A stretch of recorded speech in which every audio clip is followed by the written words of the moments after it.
नमस्कार प्यारे विद्यार्थियों, आज अपन 7वीं कक्षा में सामयिक किसान पाठ के भाग दूसरा, जिसमें आपको पूर्व ज्ञान और अभ्यास प्रश्नोत्तर, भाषा की याद में व्याकरण, विशेषकर संज्ञा शब्द और विशेषण का प्रयोग।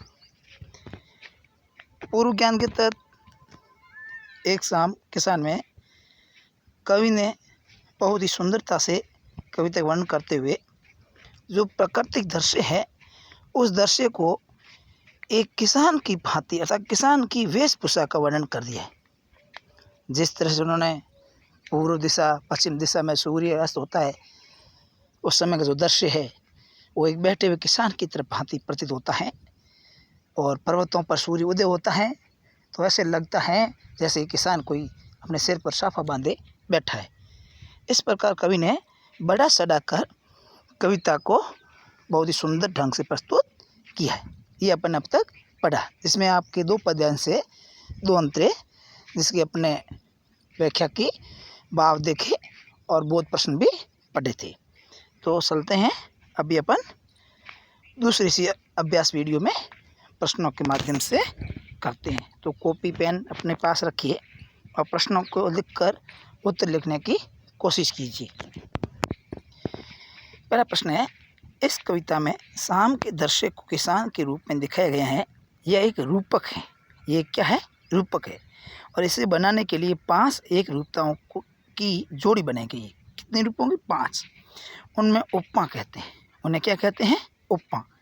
यानी पहले एक रूपता आकाश और साफे में दिखाते हुए कविता में आकाश का साफा वाक्यांश है। इसी तरह तीसरी एक रूपता नदी और सादर में दिखाई गई है, मानो नदी सादर सी हो। अब आप दूसरी, चौथी और 5वीं एक रूपताओं को खोज कर लिखिए। तो अपन कोशिश करते हैं खोज कर लिखने की।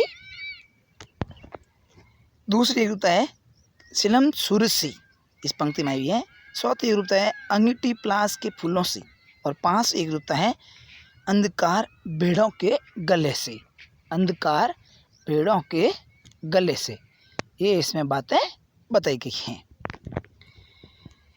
प्रश्न दूसरा, आकाश को सर पर बंधे साफे के समान क्यों कहा गया है? दूसरा प्रश्न क्या है? आकाश को सर पर बंधे साफे के समान क्यों कहा गया है? तो इसका उत्तर लिखिए। आप कोशिश कीजिए, अपने आप उत्तर बनाने की कोशिश कीजिए, फिर आगे देखिए उत्तर। इसका उत्तर, शाम के समय सूर्य की लालिमा आकाश में फैल जाती हैं और पर्वत के शीर्ष को सूती प्रतीत होती है। अर्थात पर्वत को कवि ने किसान के रूप में दर्शाया है, जिससे यह लगता है कि किसान ने सर पर आकाश रूपी साफा बांधा हुआ है। इसलिए इसे क्या कहते हैं? सब आकाश को आकाश रूपी साफा बांधा हुआ गया है। उत्तर लिखिए अपने कॉपी में। फिर प्रश्न अगला देखिए,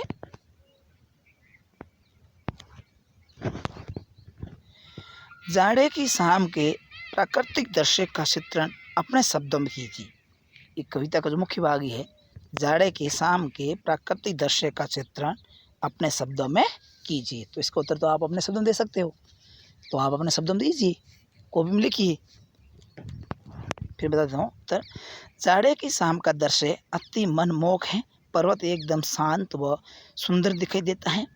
आकाश पर सूर्य की लालिमा फैली है। पहाड़ के नीचे नदी बह रही है। पलाश के लाल फूल अपनी सुंदरता बिखेर रहे हैं। पूर्व की ओर अंधकार छाने लगा है, वह पश्चिम में ढलता सूरज अपने मोक रंग बिखेर रहा है। ये इसमें बताया गया है। चौथा प्रश्न है, इस कविता को चित्रित करने के लिए किन किन रंगों का प्रयोग करना होगा? आप प्रैक्टिकल रूप में कर सकते हो इसका, फिर भी आप बता देता हूँ मैं आपको रंग कौन कौन से रंगों का प्रयोग करना चाहिए आपको।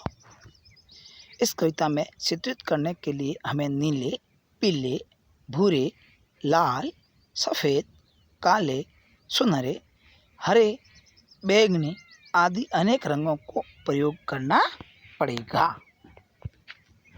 अगला प्रश्न आप लिखिए, शाम के समय ये क्या करते हैं? शाम के समय ये क्या करते हैं? पता लगाइए और लिखिए। पक्षी, खिलाड़ी, फल वाले, माँ, पेड़ पौधे, पिताजी, किसान, बच्चे। यानी कवि ने एक कल्पना की है कि शाम सब ये सभी क्या करते हैं। अब आपको ये तो उत्तर अपना आप लिख देना चाहिए। आप बच्चे ही हो, आपके माता पिता हैं, पेड़ पौधे हैं, तो जानिए। पक्षी अपने अपने घोंसलों में लौट आते हैं शाम को। खिलाड़ी अपने खेल को समाप्त कर आराम करते हैं। फल वाले अपना सामान जल्दी बेचकर घर जाने का प्रयत्न करते हैं। माँ अपना काम समाप्त कर घर वालों के घर आने की प्रतीक्षा करती हैं। पेड़ पौधे वे भी विश्राम करना चाहते हैं। पिताजी दफ्तर से घर लौटते हैं। किसान दिन भर परिश्रम कर अपने बैलों के साथ घर की ओर लौट आता है। और बच्चे हैं खेल या अभ्यास करते रहते हैं। ये बातें बताई गई। हिंदी के प्रसिद्ध कवि सुमित्रानंद पंत ने संध्या का वर्णन इस प्रकार किया है। संध्या झुटमुट बांसों के पास झुरमुट है, स कर रही चिड़िया टी वी टी टूट टूट टूट। ऊपर दी गई कविता और शौर्यदल दयाल सक्सेना जी की कविता में आपको क्या मुख्य अंतर लगा है? लिखिए। यानी कि दोनों कवियों को शाम का ही वर्णन किया है, दृश्य का, लेकिन सुमित्रानंद पंत जी ने क्या किया और इन्होंने सक्सेना साहब ने क्या किया, अपन चलो जानते हैं। सर्वेश्वर दयाल सक्सेना जी कविता और सुमित्रानंद पंत जी की कविता दोनों में ही संध्या दृश्य का वर्णन किए गए हैं, परंतु दोनों में मुख्य अंतर ये है कि जहाँ सर्वेदल दयाल जी ने संध्याकालीन दृश्य में एक किसान को प्रधानता दी है, वहीं सुमित्रानंद पंत जी ने अपने कविता में चिड़ियों की आवाज़ को अपनी कविता में महत्व दी है। तो स्पष्ट उत्तर हो गया, एक ने चिड़ियों की आवाज़, दूसरे ने किसान। निम्नलिखित पंक्तियों में, अभी ये भाषागत व्याकरण आप देखिए, बहुत अच्छा प्रश्न है। संज्ञा और सर्वनाम क्या होता है, देखिए आप लिखी पंक्तियों में रेखांकित शब्दों को ध्यान में से देखिए। क घुटनों पर पड़ी है नदी सादर सी। ख सिमटा बैठा है भेड़ों के गले सा। ग पानी का पर्दा सा मेरे आसपास था हिल रात। ख मंडराता रहता था एक मरियल सा कुत्ता आसपास। ड़ दिल है छोटा सा छोटी सी आशा।